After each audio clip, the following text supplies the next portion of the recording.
يا أهلا بيكم يا أبطال. النهاردة معادنا مع درس من أهم وأمتع دروس الكيمياء، حرفيا موجود في كل حتة حوالينا: الأحماض والقلويات. من أول الليمون اللي بنعصره على الأكل لحد المنظفات اللي في البيت. الدرس ده هيفتح عينينا على حاجات كتير قوي. جاهزين؟ يلا بينا نبتدي. بصوا كده معايا على الصورة دي. قدامنا ليمون ومنظفات وحاجات من معمل الكيمياء. للوهلة الأولى ممكن نقول إيه علاقة ده بده؟ شكلهم مختلف تماما عن بعض، لكن الحقيقة إن في سر كبير بيربطهم كلهم ببعض. السر ده هو طبيعتهم الكيميائية. يا ترى مين فيهم حمض ومين فيهم قنوي؟ ده اللي هنعرفه سوا في آخر الشرح ده، وهنعرف نفرق بينهم بمنتهى السهولة. طيب، قبل ما نخش في تفاصيل الأحماض والقلويات، لازم الأول نتأكد إن الأساس اللي هنبني عليه معلوماتنا قوي ومتين. عارفين زي ما بنبني عمارة، لازم الأساس يكون جامد. الأساس بتاعنا النهاردة هو الأيونات، وخلينا نراجع عليها مراجعة سريعة كده عشان نضمن إن كل اللي جاي بعد كده يبقى سهل ومفهوم.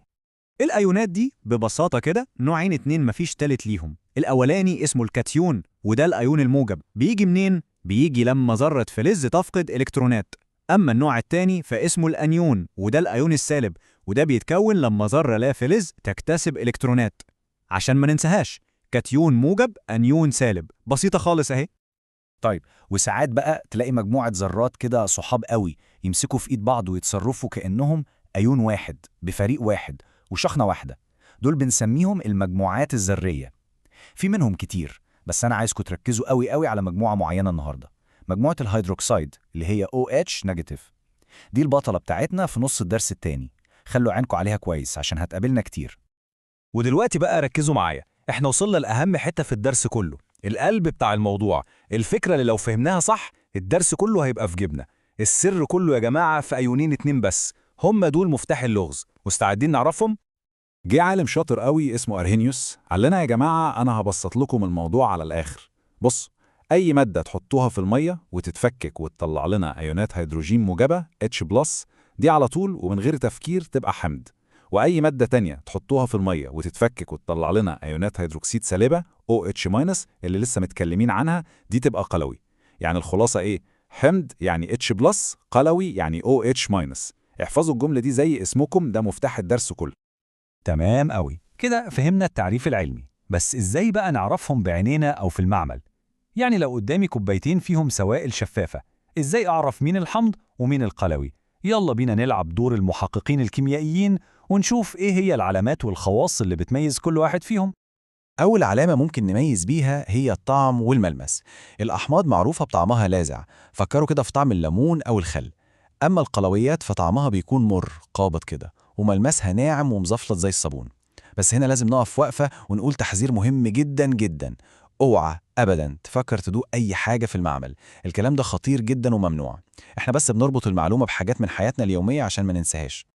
نيجي بقى لأشهر وأسهل اختبار في الدنيا، ورقة عباد الشمس. دي الورقة السحرية بتاعتنا. الموضوع أبسط مما تتخيلوا. الحمض أول ما يلمس ورقة عباد الشمس الزرقاء بيخليها حمراء، أما القلوي فأول ما يلمس الورقة الحمراء بيخليها زرقاء. وعشان ما تتلخبطوش أبدا افتكروها بالحروف: كلمة حمض فيها حرف الحاء يبقى بيخليها حمراء، وكلمة قلوي فيها حرف القاف يبقى بيخليها زرقاء. بسيطة خالص، مستحيل تنسوها بالطريقة دي. طيب، إزاي بقى نكتب الصيغة الكيميائية أو الشفرة بتاعت أي حمض؟ الموضوع ماشي على 3 خطوات بالترتيب. الخطوة الأولى: أي حمض في الدنيا لازم يبدأ ب H موجب، دي قاعدة أساسية. الخطوة التانية: بنحط جنب ال H موجب ده الجزء السالب، سواء كان أنيون أو مجموعة ذرية سالبة. الخطوة التالتة والأخيرة: لازم نتأكد إن الشحنات كلها متعادلة، يعني مجموع الموجب والسالب يساوي صفر. زي مثلا حمض الهيدروكلوريك HCl، عندنا H موجب وCl سالب، موجب واحد وسالب واحد، المجموع صفر. يبقى كده الصيغة بتاعتنا صح 100%. تسمية الأحماض بقى ليها قواعد عاملة زي لعبة فك الشفرة. بصوا معايا على الجدول ده وهتفهموا كل حاجة. لو اسم الأنيون أو الجزء السالب بينتهي بالمقطع آت زي نترات، بنشيل آت ونحط إك فيبقى اسمه حمض النتريك. طيب، لو بينتهي بإيت زي نيتريت، بنشيل ييت ونحط أوز فيبقى حمض النتروز. الحالة الأخيرة لو الأنيون بتاعنا مفهوش أكسجين خالص زي كلوريد، بنضيف كلمة هيدرو في الأول والمقطع إك في الآخر فيبقى اسمه حمض الهيدروكلوريك. سهلة صح؟ هل كل الأحماض بنفس القوة؟ الإجابة لأ طبعا، في حمض قوي وفي حمض ضعيف. طب نفرق بينهم إزاي؟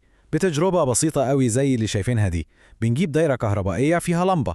لما بنحط الحمض القوي ده بيتأين تأين تام في المية، يعني بيعمل جيش كبير من الأيونات الحارة اللي بتوصل الكهرباء، فاللمبة بتنور نور قوي جدا. أما الحمض الضعيف فده غلبان، جزء صغير منه بس اللي بتأين، فالأيونات بتبقى قليلة، وعشان كده توصيله للكهرباء ضعيف، واللمبة يدوب بتنور نور خافت. يعني القصة كلها في عدد الأيونات الحرة. لغاية هنا الكلام جميل، بس الكيمياء مش بس معادلات وتجارب في المعمل. الكيمياء بتأثر في حياتنا وبيئتنا بشكل مباشر، ودلوقتي هنتكلم عن تطبيق خطير ومهم جدا لفكرة الأحماض دي، ظاهرة كلنا بنسمع عنها اسمها الأمطار الحمضية. الحكاية بتبدأ منين؟ بتبدأ من عندنا هنا على الأرض، من المصانع اللي شغالة ومن عوادم العربيات اللي في كل شارع. كل دول بيحرقوا وقود حفري، يعني بترول وفحم وغاز. عملية الحرق دي بتطلع للسما سحابة من الغازات الملوثة، وأخطر غازين فيهم هم ثاني أكسيد الكبريت SO2 وأكاسيد النيتروجين NO2. طيب الغازات دي لما بتطلع فوق في الجو ايه اللي بيحصل لها؟ الموضوع بسيط جدا. الخطوة الأولى الغازات دي بتفضل تطلع لفوق لحد ما تقابل السحاب اللي مليان بخار مية H2O. الخطوة الثانية بيحصل تفاعل كيميائي بين الغازات دي وبخار المية. الخطوة الثالثة التفاعل ده بيحول الغازات العادية دي لأحماض قوية جدا، حمض الكبريتيك وحمض النتريك. الأحماض دي بتدوب في مية المطر، والمطر بينزل على الأرض وهو مشبع بيها. والنتيجة؟ للأسف النتيجة كارثية زي ما احنا شايفين في الصور. المطر الحمضي ده بينزل يدمر كل حاجة، بيدوب الحجارة بتاعت المباني والتماثيل الأثرية اللي بقالها آلاف السنين، بيحرق ورق الشجر في الغابات ويخليها تموت، وبيغير طبيعة المية في البحيرات والأنهار لدرجة إنه بيقتل السمك وكل الكائنات اللي عايشة فيها. ده يورينا قد إيه الكيمياء ليها تأثير حقيقي ومباشر على عالمنا. كده إحنا شرحنا وفهمنا الأساسيات كلها. جه بقى وقت أهم خطوة، التطبيق. لازم نطبق بإيدينا عشان نتأكد إن المعلومة ثبتت. يلا بينا نحل سؤال مع بعض ونشوف إزاي بنستخدم القواعد اللي اتعلمناها. سؤال التحدي بتاعنا بيقول اكتب الصيغة الكيميائية لمركب هيدروكسيد الكالسيوم. يلا خدوا ثانيتين كده فكروا فيها، حاولوا تطبقوا القواعد اللي شرحناها في كتابة الصيغ. يلا نحلها سوا خطوة خطوة. أول حاجة بنعملها بنكتب تحت كل اسم الرمز بتاعه. الكالسيوم رمزه Ca، والهيدروكسيد دي مجموعة ذرية رمزها OH. الخطوة الثانية بنكتب التكافؤ. الكالسيوم تكافؤ ثنائي، والهيدروكسيد تكافؤ أحادي. وبعدين بنعمل إيه؟ بنبدل التكافؤات. الاتنين بتاعة الكالسيوم تروح للهيدروكسيد، والواحد بتاع الهيدروكسيد يروح للكالسيوم، والواحد مش بيتكتب، فتبقى الصيغة النهائية CaOH2. وهنا بقى في غلطة مشهورة جدا، فخ كبير لازم تاخدوا بالكم منه. اوعى تنسى الأقواس. لو كتبت CaOH2 من غير أقواس ده معناه إن الاتنين دي على الهيدروجين بس، وده غلط تماما. لازم نحط مجموعة الهيدروكسيد OH كلها بين قوسين ونحط الاتنين بره عشان نقول إن الاتنين دي مضروبة في المجموعة كلها، يعني عندنا ذرتين أكسجين وذرتين هيدروجين. النقطة دي في منتهى الأهمية. وقبل ما نخلص عايز أقول لكم على حاجة مهمة. أجمل ما في التعلم هو أن لا أحد يستطيع أن يأخذه منك. المعلومة اللي بتدخل دماغك والفهم اللي بتوصله ده كنز بتاعك لوحدك، محدش يقدر يسرقه منك أبدا. فدايما استثمر في نفسك وفي علمك. ونصيحتي الأخيرة ليكم النهاردة، لو عايز المعلومة تثبت في دماغك وما تطلعش أبدا، جرب تشرح الدرس ده لواحد صاحبك أو حتى لنفسك قدام المراية. الشرح هو أحسن طريقة للمذاكرة. لما بتشرح بتعرف بالظبط أنت فاهم إيه وإيه النقط اللي محتاج ترجع لها تاني. أتمنى تكونوا استفدتوا من شرح النهاردة، وأشوفكم على خير في الدرس الجاي يا أبطال. بالتوفيق.